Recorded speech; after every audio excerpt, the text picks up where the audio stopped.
my name is Roger Chu, and I am one of the co-chairs of APEX, which is Time Warner's Asian American Business Resource Group. And along with Turner's Business Resource Group, Turner Asia, we are very excited and proud to be sponsoring the Asian American Film Lab's 72-hour shootout and the films that we have just seen. At this point, I want to invite you guys to stay for, excuse me, a panel discussion with 4 of the filmmakers. And, you know, I think this discussion will prove to be insightful and a very thought-provoking discussion amongst them. And I guess at this time, I'd like to introduce Jennifer Betit Yen. You got that right? Okay. She's the president of the Asian American Film Lab, and she's the one that really made all of this happen. And we've been very fortunate to have a good relationship with the Film Lab, and just honored to have everybody here tonight. So without further ado. Thank you, Roger. Thank you, everyone, for being here. I'm so excited to see you all. So a huge thank you to Roger and Sandy and Ben and all the folks at Time Warner for making this event happen. We absolutely could not have done it without them. You guys are amazing. So as Roger said, I'm Jennifer Betit Yen. I'm the president of the Film Lab. For those of you that aren't familiar with the Film Lab, we're a not-for-profit dedicated to the promotion and support of gender and ethnic diversity in film and television. And we've been around since 1998, and we run screenings and seminars and performances and productions and all kinds of stuff every month. So I encourage you to go to our website, check it out, come see some of our shows, be a part of them, anything you kind of want, write something. But our highest profile event of the year is the 72-hour shootout. And that's an annual global filmmaking competition intended to empower diverse filmmakers and diverse storytelling. And we've had judges from Russell Simmons to Marcy Phillips to David Henry Hwang, who all come out to support and promote. And as the name would suggest, the filmmakers have only 72 hours to create their films from start to finish. That means they can't start writing it until the 72-hour clock starts ticking. They have to shoot it, they have to cast it, they have to edit it, they have to score it. So I know a lot of you folks here are network. I know a lot of you are intimately familiar with production, so you know how monumental a task that is. And what you saw here was just a very small piece of what the shootout is. There is so much more. And the talent that we can see there, that they did this in 72 hours, just speaks volumes. So obviously it's a global competition. We have people from India to Turkey to the United States to Korea. So of course not all of them are here with us today, but there are some of them. So I'd like to actually ask at this point all the folks that were cast members, crew members, filmmakers from the 2014 72-hour shootout, along with the 2014 72-hour shootout coordinator, Justin Lee, and our amazing editors, William Alexander Runnels and Ryan Hayward, and our newly announced 2015 72-hour shootout coordinator, Youn Jung Kim, who is the first female in the 11-year history to coordinate the shootout. To stand.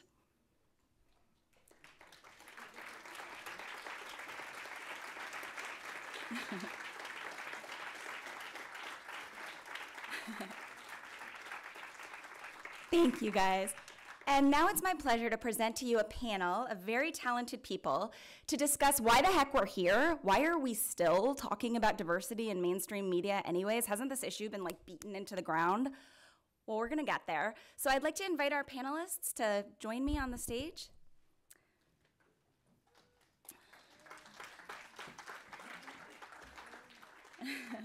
So we have, and let me know, just shout if you can't hear me. First, Eunseok Choi, who was the director of the film My Hair Is Not Black, It's Natural Brown. Eunseok is right there with the hat.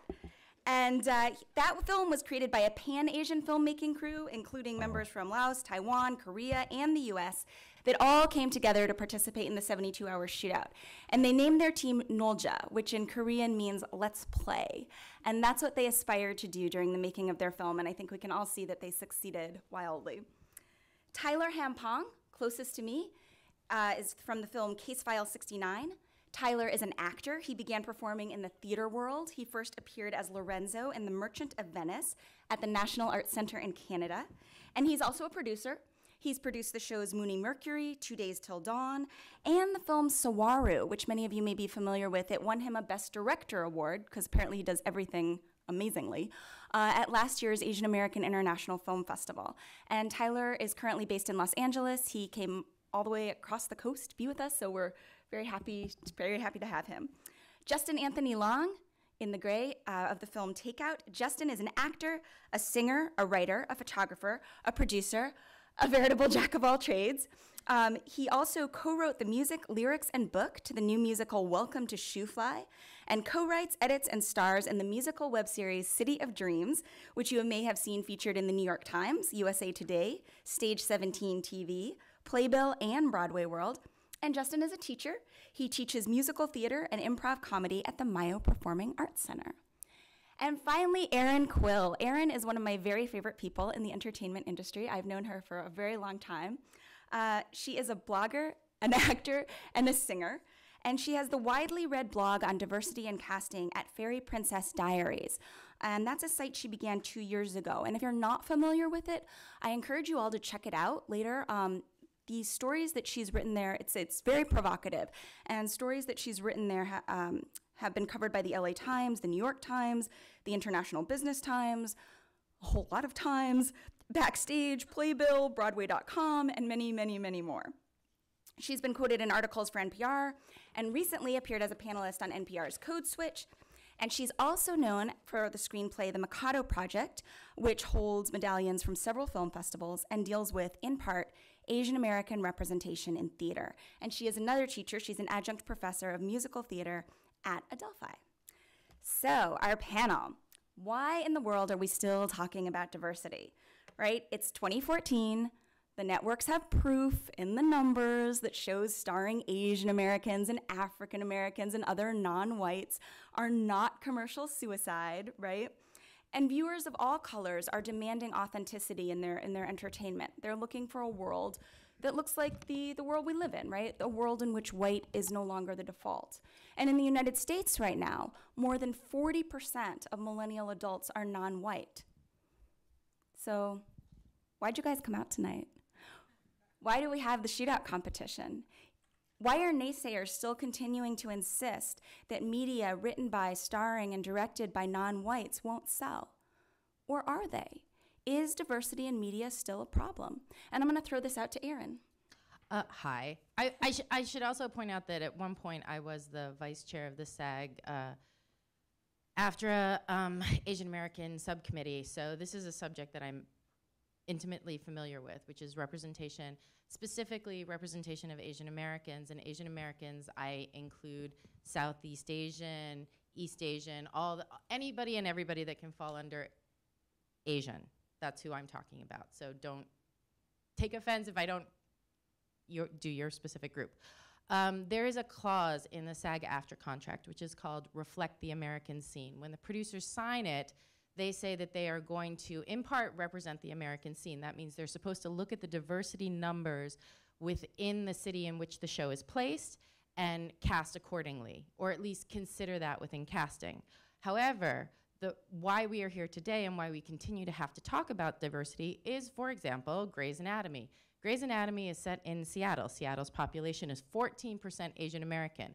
When you go down to the ID, which is the international district, it becomes 98% Asian American. And Asian American doctors in Seattle represent 17% and above in the medical profession. On Grey's Anatomy, which is based in part on the Swedish hospital, which is a very successful hospital, there are no Asian American doctors at all. So ABC is behind this show where, they're showing us Seattle, right? They have the needle up and everything is supposed to represent Seattle. They show us all the wonderful, the fish market and everything else, but there ain't no Asian doctors. When was the last time? Now, we're all New Yorkers, right? And we just had Ebola. So that was exciting. And we've all recovered, right? We're all fixed. When I looked at who was responsible for curing Ebola, what did I see? There was like a panel, there was the sick white guy, and there was a female doctor, and then everybody else up on that panel was Asian American or Asian. The nurses, the head of the doctor that was in charge of the crisis. That's what medicine in this country looks like. Medicine in this country is diverse. And yet, top-rated medical show on ABC, no Asian Americans. If you look at So that's why we're here. That's why we have to talk about diversity. Because diversity means that when you and I walk down the street, we get treated as an equal. We get treated as an American. When you don't see somebody, when somebody's not in your face and they are different than you, then you default, you kind of don't think about them. For example, not to harp on Grey's Anatomy, but Debbie Allen, in honor of Halloween, decided to dress as an Asian. She tweeted a picture of herself wearing a mask that was kind of tie-ish and Chinese pajamas and flip-flops. They were probably Manolo Blahniks, I'm not, you know. But she felt comfortable wearing that to work. Sandra Oh doesn't work on the show anymore. Do we think that Debbie Allen would have come and taken a picture and tweeted it from the set of Grey's Anatomy if she was gonna go and do a scene with Sandra Oh, who's Asian Canadian?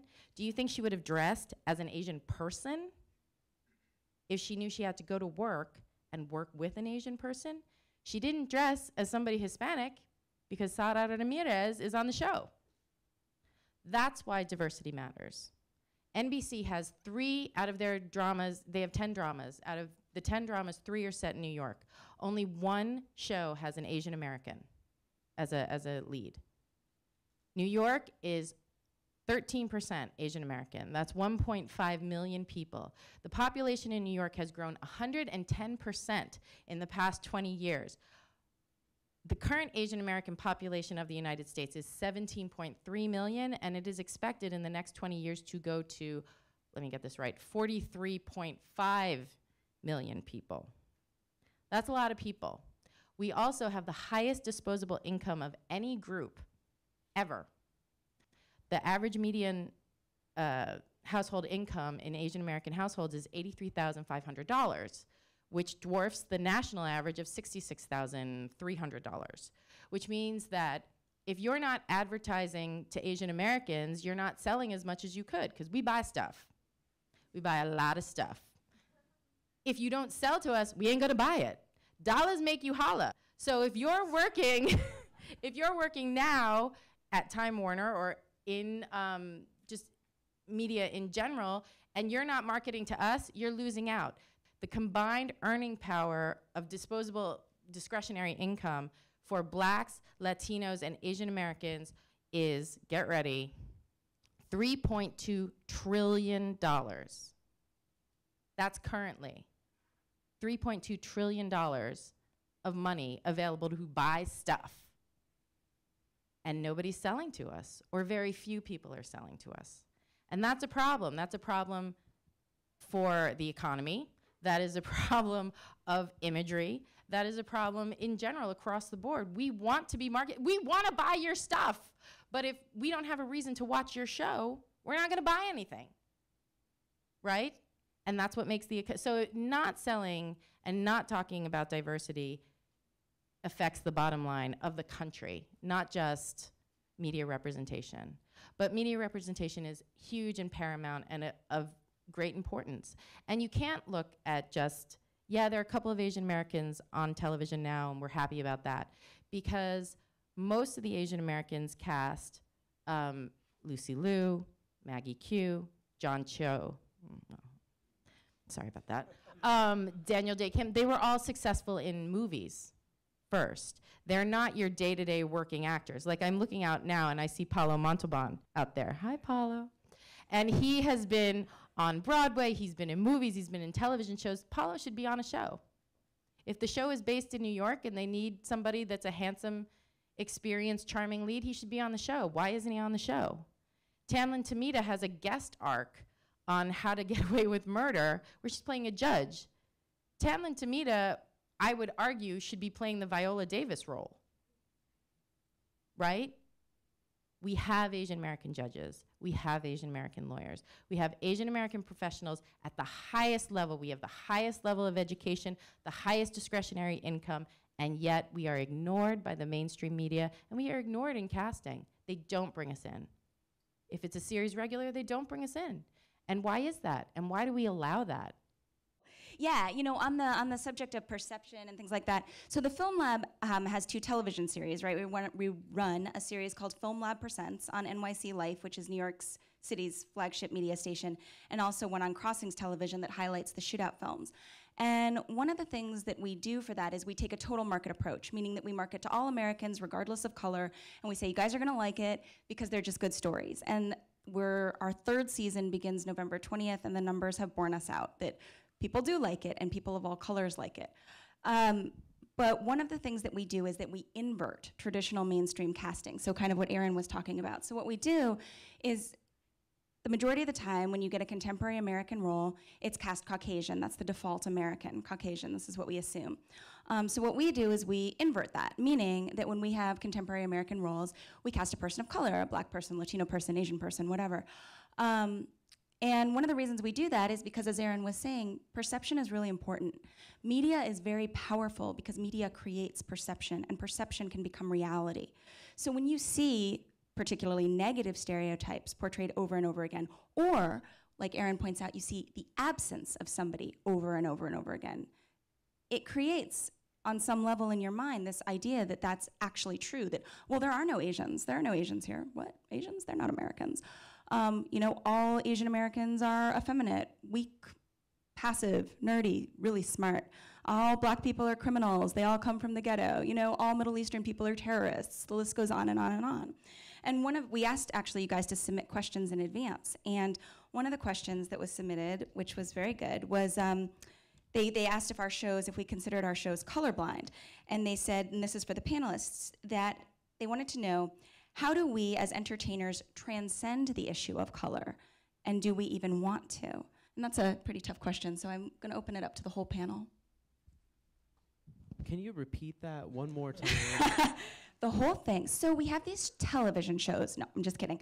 The question is being colorblind a good thing in media? And how do we, as entertainers, transcend the issue of colors? Or do we even want to? I mean, yeah, colorblind casting is good. It shows that we are able to hold any other position that has been that anyone else in the media can, and it shows that that there's more to our identity than just our ethnicity. I think at USC there was a study done by the Annenberg School of Communication and Journalism, and there are a whole bunch of statistics from it. But one thing that they got from it is that with all the roles that were given to diverse actors, they were either relegated to stereotypical roles or sexy roles. So we have that to look forward to, or either the stereotypical Asian, you know. You're in a tong. What's that? Are you in a tong? I'm in a tong. In a tong? On television, you know, tong is Chinese, like every show has their like Asian episode, right? And you're either a hooker or you're in the tong, or you're the wise waiter that's like, don't talk to them, they're in the tong. Right. You know, like that's kind of where we get it. And, and we just keep, you know, the shows just keep writing this, particularly cop shows. There's always one Asian hooker show, right? And they're like, I'm so sorry, I was smuggled here. I don't know, I'm so sorry. You know, but like, and it's okay to have, I mean, there is like a percentage of those stories that is part of the American fabric. That's fine, but you can't have that be the only representation of Asians on your show. Then if you're a detective show and you have that, have an Asian detective. Right. You know, like show us, show us like a broad diversity. That's why people get upset, because there's not a broad range of examples of Asian Americans on television. So of course people get upset over smaller things. Of course they do. Why wouldn't they? Because if you turn on and you only see one kind of person being portrayed, you're gonna be like, wait a second, I have a college degree, I don't talk like that. My doctor's, you know, Asian American, you know, it all goes back to the same thing. We're not being given the opportunity to represent a wide range of Asian American. We're asked also to represent Asian, but not American. Yeah. And one of the things that the Film Lab does is we try to suggest that we self-empower, right? That we don't wait for the woman or the man, whoever that is, to cast you or buy your project or whatever, but that you do it yourself. And the 72-hour shootout is one of the means of doing that. And so some of you submitted some questions, and I'm just gonna bounce to one of them because it's relevant to that topic, specifically for the 3 shootout filmmakers we have up here. So Tyler, I'll begin with you. This question is, can you talk a little bit about the dimensionality of diversity? Meaning, and kind of along those lines, is diversity one-dimensional? You know, you have Jack and Jill, and you have a black person and an Asian person, so you're done, that's it? Is more nuance required? Or is that kind of annoying? Like, do you always have to be from China and have like some backstory about that? Could you just not be a quote-unquote normal American? I mean, based on what we see on TV and film right now, all three, the one-dimensional, two-dimensional, and three-dimensional characters are present. The only thing that I don't think would really be allowable is two-dimensional characters anymore, unless it's meant to support a three-dimensional point, like a red herring or a don't judge a book by its cover point. But whenever dealing with race or with racial issues in a serious matter, then yeah, three-dimensional characters, three-dimensional diversity is absolutely necessary. And another thing that determines diversity in what we see is the intended demographic too. And because of established institutions, the intended demographic for what we've known for the past 100 years or so is, or absolutely longer, is mainly a white audience. But I mean, you can see that's changing with in LA they have Fox Mundo, which is for a Latino market. Same with what's it called? El Rey Network. That's Robert Rodriguez's network, and those are two Latino networks that are made for Latinos, and they employ Latinos, and that's great. That's and I think that's what we need in the Asian American community. We need those for us, by us storytellers, because right now, whenever we get the opportunity to tell a story in the mainstream, it's always through this white filter. It's always how we relate to the white or to the white demographic, which is fine. Those are great stories to tell, but we can go beyond that, and we have stories with a little more dimension than that. And I don't think we're really given the opportunities as storytellers to go into that realm just because of interest and I guess availability of funds or whatever. So that's the whole roundabout point that I'm trying to get at, is that there needs to be more diversity, not only on screen, but what affects that diversity is the diversity behind the camera. Because how little we are represented on screen, it's much worse behind the camera. I think we were talking about this earlier. Yeah, we were talking about, so of the 99 showrunners that are, you know, getting contracts and making stories, of the 99 of them that got contracts last year, 73 of them are represented by the top 3 agencies, and of those 73 represented by the top 3 agencies, the percentage of minority representation was 1.4%. Right, and another interesting, I like how you're throwing out a bunch of facts. Another interesting Jen asked me for numbers. Yeah, is that I'm sticking to my stereotype. Right. As for show creators, diversity is underrepresented by a factor of 9 to 1. So in 2011, the U.S. minority population was 36.3%. So 1/9 of that it represents the number of diverse show creators. So that's really low. That's 4%. Yeah. Well, we were trying to calculate before who would be kind of the diverse, and we came up with four women. We came up with Shonda Rhimes, Marissa Tenshoren, Tyler Perry, who's like, I don't care, I'm gonna go create my own TV. Who else did we say? Mindy Kaling. Who was Super Ninjas? The guy who Super Ninjas. whoever did that. Anyways, it's very like low. Maybe it's alarmingly 7. low, the diversity. Maybe 7 behind the showrunners. camera. Yeah. Oh, go ahead. But I mean, to bring it all together, the point about three-dimensional characters. I mean, what the subtle role that race plays in three-dimensional characters is that it's a reflection of true life. It lends credibility to the storytelling, and that's ultimately as storytellers what we want to do. We want credible stories. So I mean, that's the role that diversity plays in media. Yeah. And Eunseok, actually, I'd like to transition to you. You had a film that some people would say might not necessarily, and that was the film My Hair Is Not Black. might not necessarily be easy to sell on a mainstream platform. You know, it's partly not in English. Can you talk a little bit about your experience, the story that you want to tell, how the 72-hour shootout sort of impacted that, what your journey was like going through that, and choosing the film that you chose to make?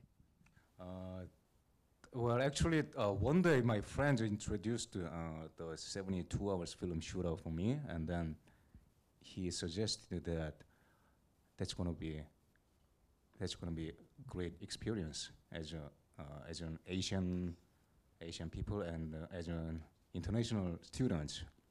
So I decided to participate the film festival, and well, actually we really we enjoyed it so much in the process, because it was just there was so short period to make one film. Well, I usually thought it should be a few months, because the previous films was it has been spent at least 3 months for me, but 3 days filmmaking was so interested for me. So anyway, I decided to participate in the project, and then and actually this process, this filmmaking festival changed my attitude toward filmmaking. That means I used to think of that I have to be a person who can control for things, like everything has to be done in the process, and everything has to be going this way, like this, like a controller. But from this film festival, I realized that I should be a person who is so generous. That means that made me think about the way how I can let the people, the crews, play in the place and in the process, because in order to demonstrate or in order to exercise their creative abilities, and then as a result of that, I can maximize the result, and then I can well, anyway, well, so I needed to be, well, I realized that I needed to be some relaxed when I make some More film. fluid. Yeah, that's the way to enjoy the filmmaking, I think. Yeah. Oh, that's wonderful. And then, Justin, can you talk a little bit about your journey through the shootout, how you became involved, the filmmaking process leading up to the premiere, and then what lies ahead? Sure. Before I answer that, though, I have to give a shout out to EJ Zimmerman, who was in Takeout. She's here tonight. And also my writing partner, Jonathan Lee, who also wrote Takeout and was the DP and was also the delivery guy in Takeout. He's here tonight, too. So thank you guys for being here tonight. Oh, you guys are very nice. Thank you. So yeah, Jonathan's really the reason I got involved in the shootout. He had known of the Film Lab, and I think we had talked about doing this the year before but couldn't do it, and then this year the timing worked out. We just finished working on our musical web show, City of Dreams, which you talked about a little bit in your very nice intro. Thank you so much, Jennifer. So we just finished that, and it seemed like a really good opportunity for us to practice doing what we love and seeing if we could take a theme, write, direct, and write, shoot, and edit something together in 72 hours or less, which is, like a beast to do, and just getting everybody in a room together and like coordinating like the people you'd like to be a part of it in a room together, like what seemed to be the hardest part. But yeah, it was a really great exercise in just committing to an idea quickly and running with it. For me personally, the shootout, it was an opportunity to just create something with my friends. I don't know if you asked me this part yet, the second part of the question. Go ahead. Did you ask me the second part? I actually don't know what the second part is. Oh. Go ahead. We got these in advance. I'm just going to say that. Okay. So, all right. That's a secret. They know. They submitted them. Oh, okay. Okay. So like, I think what you're asking me also is, what diversity in the media means to me personally. I do believe that the entertainment industry should produce content that reflects the diverse country in which we all live. When Johnny and I made City of Dreams, it was never really in the forefront of our minds that we were making a show with a very diverse leading cast. Two of the leads are, one is Korean and one is Chinese, but the three lead characters, they're all aspiring musical theater kids in New York. And it was never like, oh, this is a diverse cast. We were just trying to make something that we thought was fun and funny. And like Jennifer said, it was, we were lucky enough to get featured in the New York Times and USA Today. And they didn't talk about it being a diverse cast. They just talked about they liked the show. And so, that really just reaffirmed my belief that casting diverse leads can be, can be very just as effective as not casting diverse leads. And as a writer and director myself, I do try to cast diversely whenever I can. Unless a character, it's written in a script that the character is supposed to be a certain ethnicity or race, I could, easily cast anybody in that role. And in general, I think that diverse casts are honestly just more interesting to look at. And to me, I think just a more honest reflection of America. All right. Well, I'd like to open it up now to audience Q&A. So does anybody have any burning questions? Hi, guys. My name's Ashley, and thanks a lot for being here, answering a lot of questions. One of the questions I have, and I'm kind of new to the whole production sort of industry, and being Asian American, I do kind of see kind of the polarized, place that we are being Asian Americans. And I was once told just sort of this, in sort of like a gender diversity as well, is that representation, like you said, will come from, those who are behind the camera. And I know a lot of people want to be actors and be out there on screen, but would you suggest, all of you have some sort of diverse background, being a director, a producer, an actor. Would you suggest those who are aspiring to become, in this production industry, to kind of learn all those different, facets of production, so that, you can be either on screen making a difference or behind the screen making a difference? And, would you encourage that for anybody who's aspiring to do so? I always I do teach, and I tell my students, if you really want to change the world, get behind the camera. The people in front of the camera have a really tough time because they are not in charge. They're not in charge. We're not in charge. We don't hire ourselves. We don't cast ourselves. The people that make all the decisions are the people, at the desk with the ticker tape and, and the calculator, and all those decisions are made ahead of time before any of us walk in the room. So I always say to people, if you can get behind, if you want to become a showrunner, if you want to become an executive, you have to start. You have to start as a writer's assistant. You have to start, maybe getting coffee for people. But that's how you learn. I worked in production. I've worked in production since I was 17 years old. So I was never afraid to become an actor because I'd worked in production. So I was able to say, like, what, I'm not going to take that personally because that's not what they were looking for. It kind of gave me a break as an actor trying to get hired once I knew what was going on behind the camera. So I do encourage everybody, if you have an idea, write it down. If you want to become a writer, go to a writer's group, go to school, study. Push yourself, because nobody else is going to push you. Yeah, I'd also like to elaborate a little. I mean, I started as an actor, and I was always interested in writing, but I never really gave myself the opportunity to realize much of that until I started doing things like this. I started with a 24-hour film competition, and I filmed it on a flip cam. I bought a $60 flip cam, and I filmed it, and it screened in Brooklyn. So that was like an early, and really it made quite an impression on me, and I just went with it, and I wanted to further develop ideas that I was writing, and once you write it, it's like, well, where am I going to go from here? I have to produce it. It has to go somewhere. So it's just kind of it's like a snowball that keeps rolling. You start, in one aspect of the industry and you just want to absorb it all. Like right now, I'm taking a course on Final Cut Pro, so it's like my snowball has kind of gone out of control.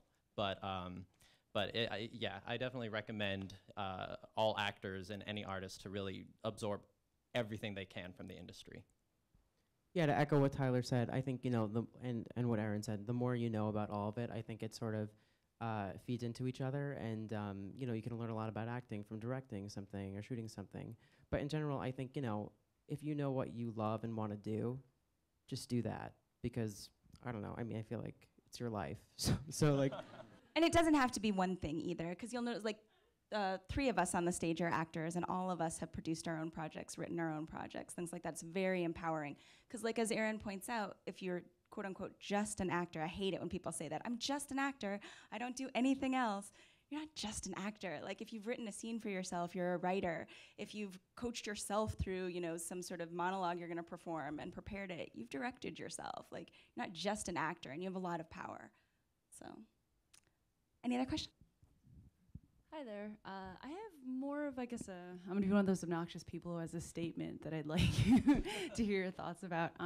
I wrote and directed a feature film, and I haven't had as much luck at the top-tier mainstream festivals that I'd like. And someone said, you got to go where they love you. And I think that the issue is that I know there are audiences. I mean, we're all here because we want to see more films, more content with Asian Americans. And we know that Asian Americans consume a disproportionate amount of online content. I think part of the issue is that we're still wanting mainstream acceptance. We still want to get a deal. We want to be showrunners at major networks. We want to, I want to go to Tribeca. I want to go to South by Southwest. I want to go to Sundance. But maybe these things aren't happening in the way that we want them to. I just want to hear your thoughts about, I don't know, how a better way to reach your audiences directly without having to go through these same gatekeepers that are responsible for why the situation is the way it is. I think you can. I will say, I haven't gone to Tribeca, but my husband was in a movie, West 42nd, that went to Tribeca. I believe that was directed by Mike Kong, and it starred John Cho, and I think Grace Park was in it too. The film festival circuit is rough. It's just naturally rough.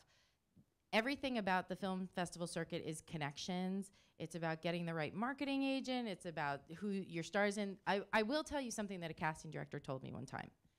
There's a list of bankable, it measures everybody's bankability, right? It's called an Ulmer number, and they don't talk about it much, but a couple of people here are nodding their heads like, yes, I know what that is. An Ulmer number is like, for example, a number from 1 to 100. It's just this guy named Ulmer, right? And he takes movie stars and he measures how much media they do and how it directly affects their film and how it influences like the marketability and eventual sale of their film. So like Tom Cruise is 100. He's like the only 100, okay? If a movie with if you have Tom Cruise, you don't need anybody else, right? He is an Ulmer of 100. But a casting director told me one time, she cast a lot of independent films, she said, there's a lot of people out there that they have lower Ulmer numbers. And if you can get a combined Ulmer number to 100, then it is very, very possible, some people disagree, but if you can get a combined number to at least 100, you have a little bit more flexibility and a little more doors open to you because they all have media, they are all in the media and have access to media. So if you're doing your independent film, and you want it to go to Tribeca, and you want it to go to Sundance and all those other places, cast who you want, but think about, as you're casting, you can cast, your friends that are Juilliard grads and whatever, but think about in supporting parts, older character actors that have an Ulmer number of, 30 or 45, something like that. If you can combine, if you can gather together enough people that have clout within the industry, then you have a little bit more leverage to get your project to the next level. Well, no, my question is, my statement's more like the movie's made. I have a movie with an Asian American protagonist that I think it's a fun, satisfying genre movie that people would want to see. Why are we still looking at these mainstream festivals to make us happen. We have audiences. Their technology exists to reach them directly. Yeah, but you know what? You have to still do the screening process that every festival does. Yeah, I think you also have to. It has to be what they want. It has to be what the festival wants. If you're, I mean, and don't take this the wrong way, if you're applying to festivals and you're not getting in, a certain percentage of that is connections, but a certain percentage of it might be your film is not hitting the right buttons for that festival. I would release it as big as you can on as wide a thing, and then just like 50 Shades of Grey, she wrote it herself and self-published and all that kind of stuff. That's an option that you have now that we didn't have 10 years ago, even 5 years ago. And there's also the niche markets that can be a jump start to getting to the mainstream festivals. Like there's a handful. There's a bunch of Asian American film festivals, and I'm sure you've checked and them all bloggers, out. Asian American blog, like Angry Asian Man, and all the. If Fairy certain people Princess start Diaries. talking about it, then it gets more attention. There's a lot of resources within our community. Yeah. I think Yeah. is the This lady has the mic over here now. Great, thank you. You know what I'm fascinated by? Who is the person behind keeping it 72 hours? And that's one question. Like who's kind of like the timekeeper of I think like it's Jennifer. Jennifer, yeah, it would be Jennifer. they send out a bunch of drones that just follow us around for 72 hours. It's very expensive. It's in the registration fee. It's like a couple thousand to get It's into funded by this. NASA. We do that. We're very high tech. And then how do you create support groups to, I mean, this is a huge question, and how to build your arsenal of great people that you can call upon to create these festivals. Because I think of like all the actors and the people behind the scenes that I know who could never be called upon in 72 hours. So how much time did you have to do your preliminary, this is who I Like want? how much setup time did you so prep I'll- people before? Or I'll just kind of address it just from a general perspective, and then I'll let these guys tell you the specifics. So from a general perspective, 72 hours was decided on long before my time. It was a little over 10 years ago. And they found that with the 24 hours and 48 hours, the quality was really low. They wanted to have that fast thing where, because if it's too long, then people drop off, they don't commit. So they wanted to have something that was finite, that people could commit to a long weekend, something like that, but enough time that you would have a high level of quality. And for whatever reason, they found that 72 hours seemed to work for them. It's been gaining in popularity every year, so we just figured it's not broke, it's not, worry about it. But what we do is registration opens in March for the summer.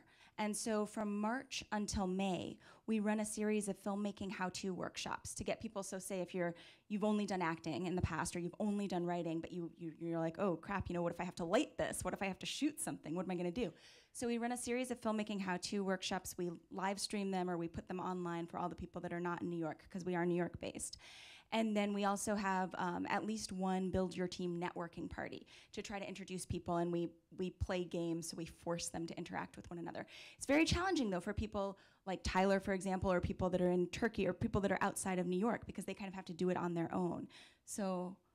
Yeah, well, I started doing this competition while I was living in New York. I only moved to LA like 3 years ago, so that's how I was introduced to this whole thing. But I was introduced by a filmmaker friend of mine, and then he couldn't do it one year, so he was just like, Tyler, take the reins. And I was like, oh, okay. So I just called in a bunch of favors, really. Like the first film I ever made for the 72-hour shootout, we had, it was 3 people, just 3 of us. 2 actors and 1 guy who was manning the camera and doing sound at the same time. There was just 3 of us. That was it. And I'm actually very proud of that one. But every year, your base just becomes bigger and bigger, and when people see what you can accomplish on such a small budget in such a short amount of time, they want to work with you. So the second half of this, I guess, is how do we as an audience, let's say we have contributing ideas, how do we become part of that march through, that group of people that are like in the workshop process?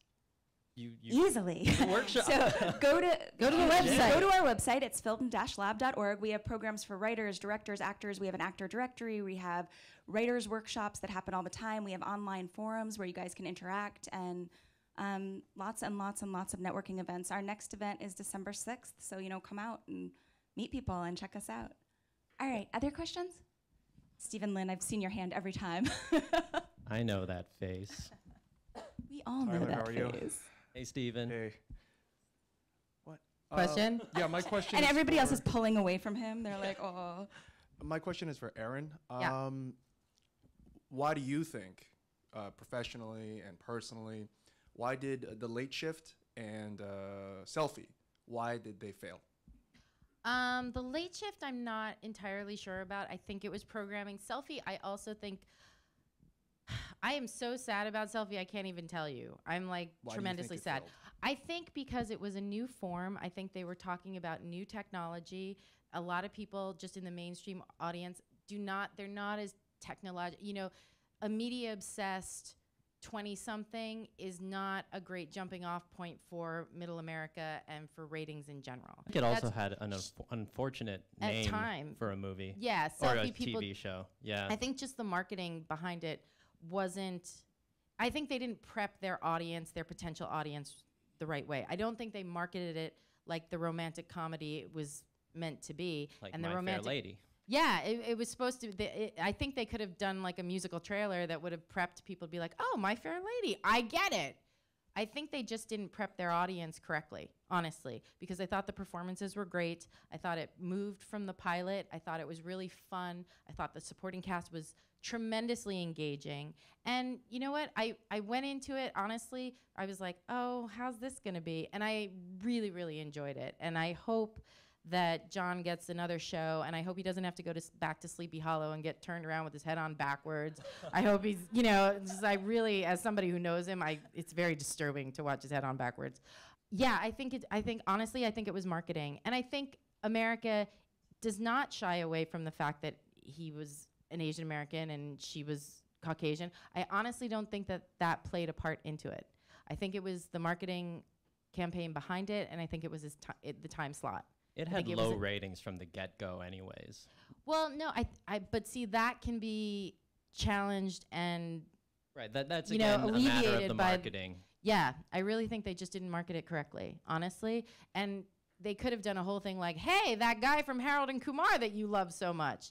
And there wasn't any of that either. They didn't throw their support behind the movie star that John Cho actually is. He is in Star Trek. He is in Harold and Kumar. He is a definitive Asian American movie star. He's maybe one of, how many do we have? What, 4?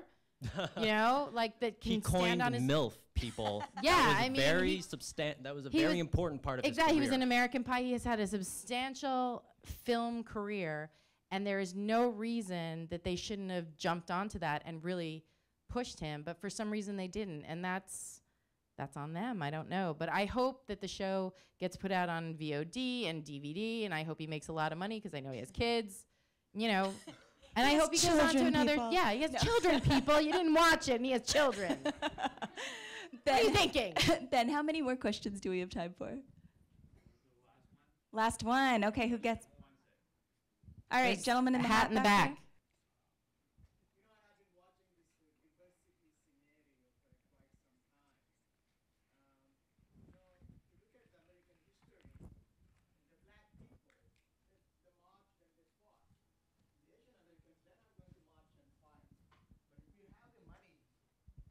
If you have the money, they have to pump in. But the Asian mentality is unless you are going to get money back, you are not going to pump in the money. So I don't know how this is going to resolve unless the white man graces and gives you the opportunity. I gotta be honest. I think that in this day and age, I don't think people should have to march. Why not? Because I don't know. I just want to think that the human race is. I'll march with you right now. More evolved and. You have to fight somewhere. I don't think people should have to march. I just think that I don't think I wish diversity wasn't a problem in the media.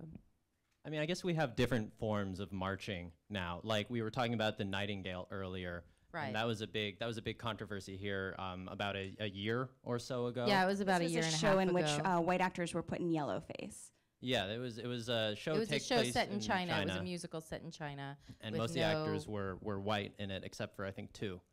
Right. And One was an 8-year-old, and the other was Eurasian. Right, and there was a lot of backlash from the Asian American community, and the show never made it past workshop. And who's to say whether it was because of the backlash? But there was a big impression, and maybe that's our form of marching now, because the times are times are different. Like, again, we don't necessarily have to march anymore. We have social media and globalization has made the world much smaller, that you don't need to draw attention to yourself by gathering in the masses like that and marching down Main Street. And I think civil rights is a different issue than diversity in media, honestly.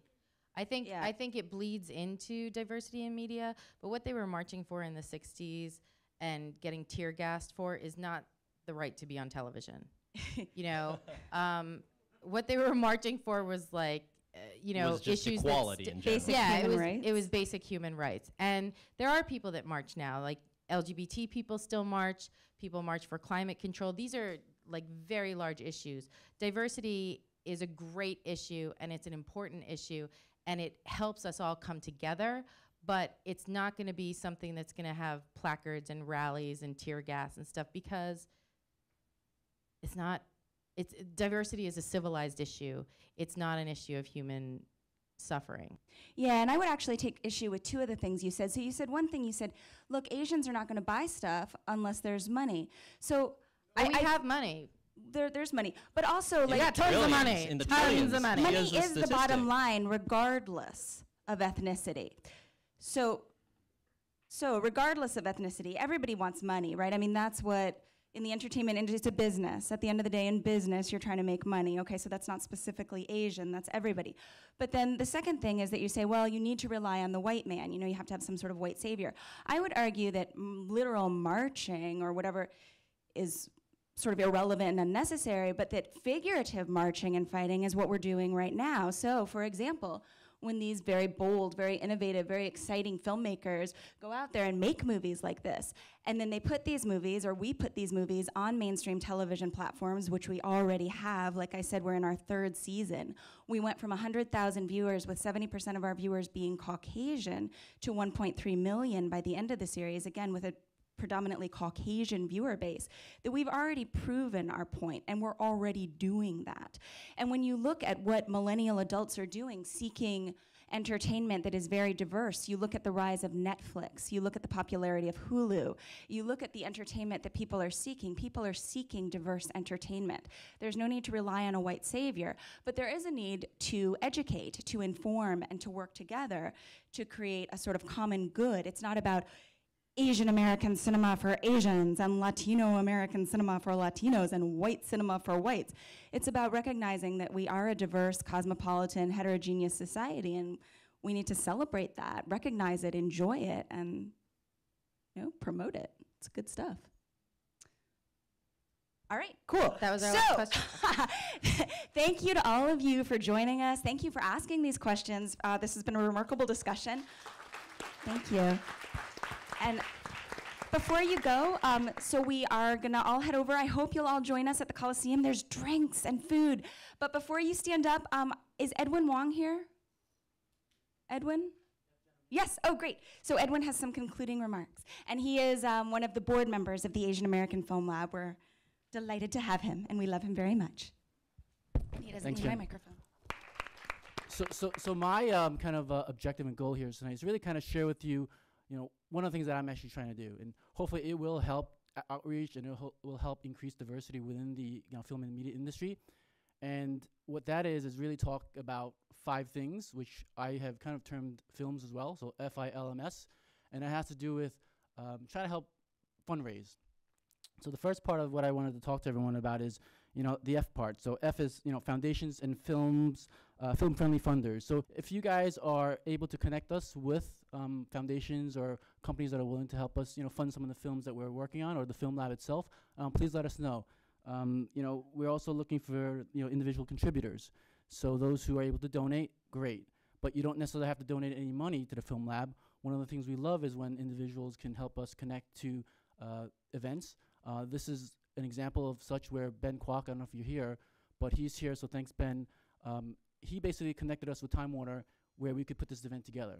So again, we love individual contributors, but you can contribute without just giving money. You can contribute by connecting us with your company, where you can kind of share a venue where we can have events like this, invite panelists that are great that hopefully everyone can learn from. And we have another individual contributor, Alex. Are you here tonight? So again, Alex connected us with a beer sponsor, connected us with a liquor sponsor. So again, not always having to give money, but if you have a contact somewhere where you think they would be open and willing to make an in-kind donation to the Film Lab, to our different events that are coming up, and I'll plug the December event, which is our holiday gala. So these are things that everyone can contribute to. And the L in films is really leveraging corporate contacts. So again, if you know someone that might be able to help us, let us know. We love doing events, we love doing panels, and again, I should preface that with Jen, because she's got a lot of stuff going on. So Jen's really been doing a lot of the work, and it's amazing how she does it all. So I really think that if there are people that are out there that are interested in helping in that respect, please let us know. And then matching funds. If you guys are aware of companies, they have matching funds. So if you donate 100, they'll give another 100 to match it to the Film Lab. So those are things that, again, people aren't aware of. But if it's something you're aware of, please let us know, and we'll be more than happy to share other lists of companies that we know that do matching funds. So you may be working for one and not even aware of it. If you were to make a donation to the Film Lab, then again, the company will match it. And then, sponsorship and other support. We love getting money, because none of this happens for free. Everything is, done on a budget, and we like to manage it that way. And then support. If you guys are, have a little bit of time and you're willing to help volunteer and kind of help support this organization and its purpose, then please let us know. And so that's really what I'm here just to talk about. If you have any questions, I'll be here afterwards to answer any questions. And again, just thank everyone for coming, and please join us afterwards at the Coliseum across the street.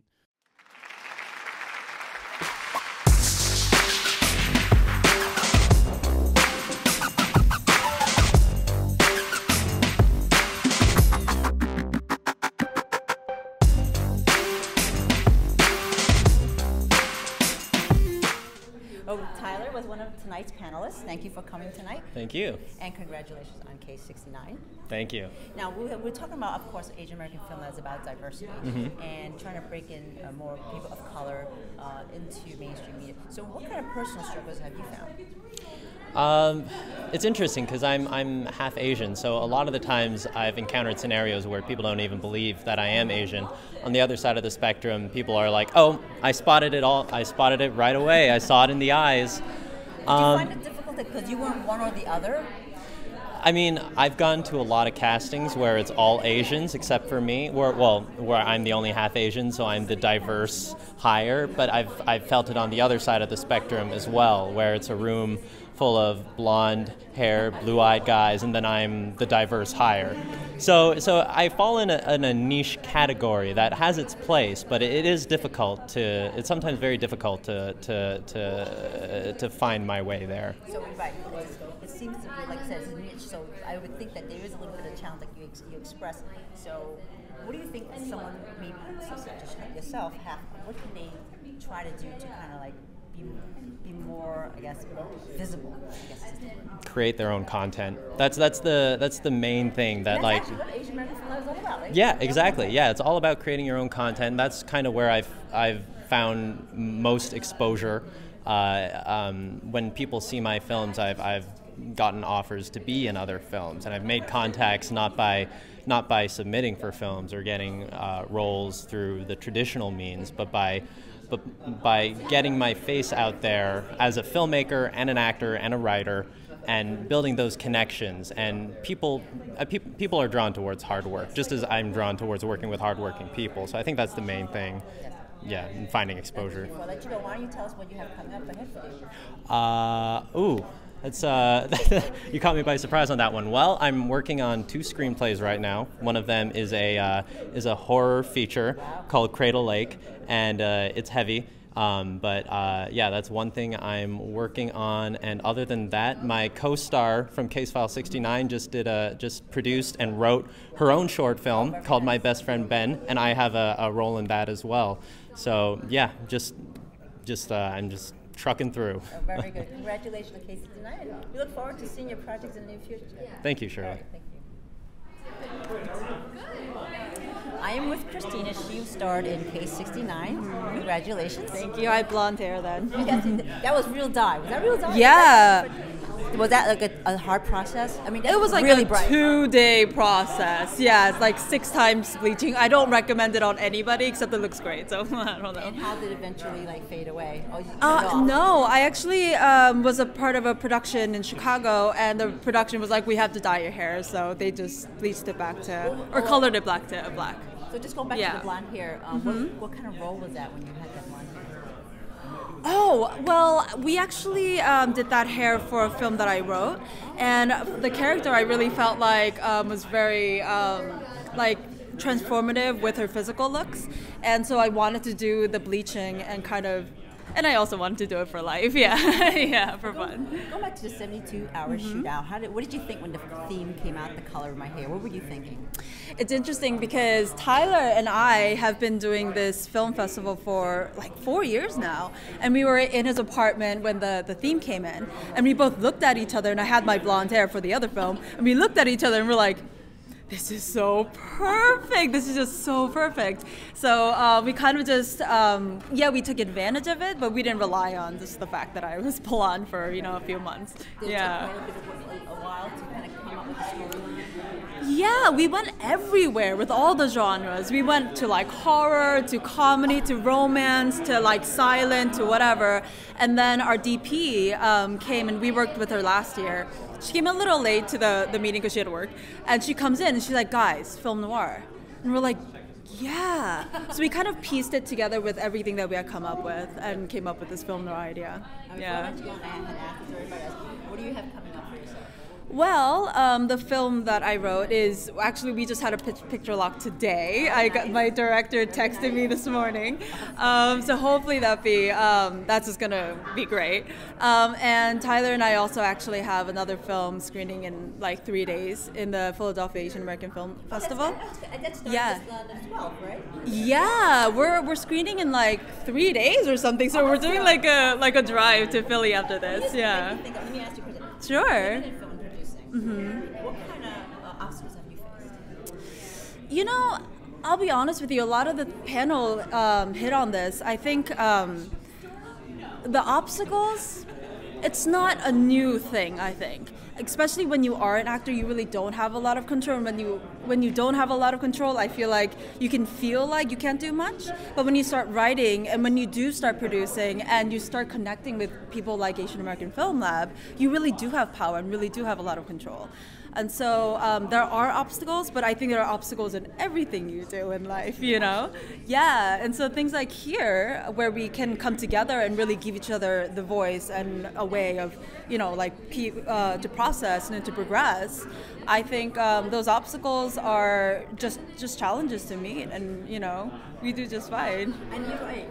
When you see a challenge, face it head on, because obviously we don't face obstacles. We're letting it overcome. Exactly. I think when you do have obstacles and challenges and you do overcome them, you actually have an opportunity to make a statement and make things change. And when you don't have any obstacles, then your work is almost like just not as important as it could be, so. Thank you for speaking to us. Yeah, of course. Yeah, thank you. Ashio Muramatsu. Yokko. Yeah. And you were in a film that was called The Secret. Yeah. How did you come up with that storyline? Oh, storyline is not us. It's director and the director's wife. It seems like very deep, right? Very serious. What did you think when you were going reading the lines and being in front of cameras? Oh, so that Steve Gee, which is the director, and his wife Anne. Yeah, so she actually came up the idea of the female friendship. Amazing. Yeah, female and friendship. then because like one of the team member is like my classmate, and he knew like I don't have hair and I have a hair issue, and he came up. I was in the show that time, and like the opening night, he called me like, hey, can you be in the team? Like, sure, because you have interesting hair, and I go, right. So and then like surprisingly once we met and I read the script and like somehow it's so natural to us. Okay, very Like yeah, and the script was like was in English, so that like we had to both had to like kind of like improv, translate. It was more natural when you improv. Yeah. And then they let us do that. I mean, we had no choice, but and also they didn't know that like my story, my like real story, the personal story is like when I was lost my hair, my female best friend she was most like her, the character. Like no, this is real. You are sick.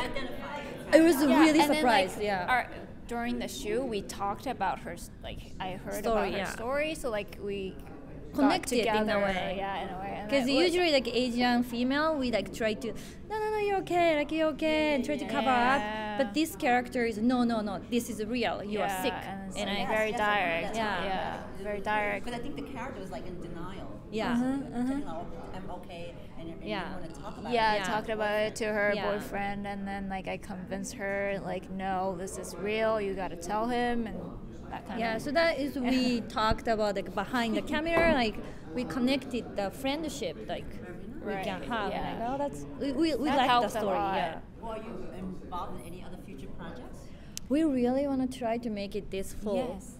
Oh, absolutely. Yes. Hopefully. We'll see you at the reception. Yes. Thank you. Very much.